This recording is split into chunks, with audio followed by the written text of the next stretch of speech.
What's up, people? I'm Landon with LMR.com. In today's video, we'll be talking about Winjet's Renegade Series 1314 style taillights for the 2010 to 2014 S197 Mustangs, as well as installing a set into our 2011 Mustang GT.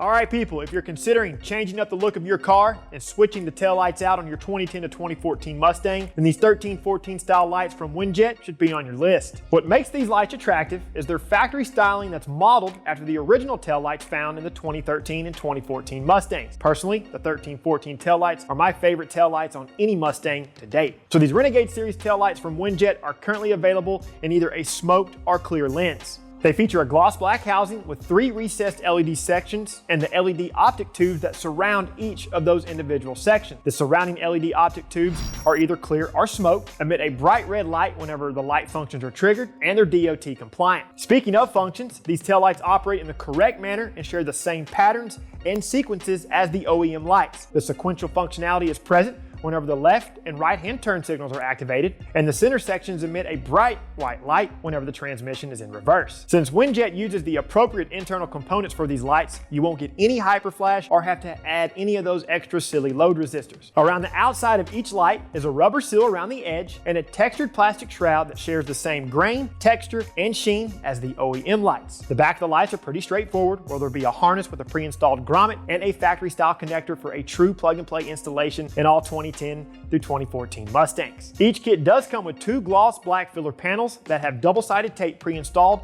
and installed on the bottom of the lights. These are only needed for the 2010 to 2012 cars, since the physical size of the tail lights are different than the 1314 lights. If you were to install these lights in a 10 to 12 Mustang without the filler panel, there would be an unsightly gap between the bottom of the tail light and the top of the rear bumper. If you own a 2013 and 2014 Mustang, then these taillights install without the filler panels. As far as applications are concerned, these taillights will fit all 2010 to 2014 Mustangs. In the box will be a driver and passenger side taillight with pre-installed wiring harness and 2 filler panels. For this video, we're going to be installing a set of these lights into our 2011 Mustang GT that we've dubbed Race Boss, and we're going to start with the lights already removed. If you would like to see our dedicated video covering the taillight removal for 2010 to 2014 S197 Mustangs, check out the link in the description. To begin, we're going to show the filler panels first. Go ahead and lay down a microfiber towel on a workbench. Remove the protective film from the face of the taillight. Test fit the filler panel first to make sure you have the correct side.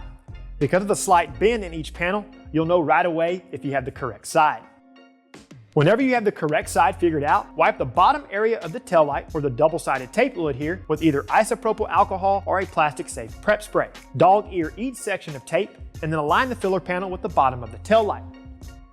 Once you have it positioned correctly, pull each section of backing from the tape and apply pressure to the panel for approximately 30 seconds.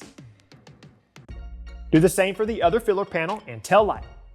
So with the existing tail lights removed, the batteries disconnected, and the surrounding area clean, go ahead and feed the wiring harness through the opening and then seat the grommet. Position the tail light into place, making sure the alignment dowels and studs pass through their respective holes. Thread on each of the 3 nuts and then hand tighten with a 1/4 inch ratchet.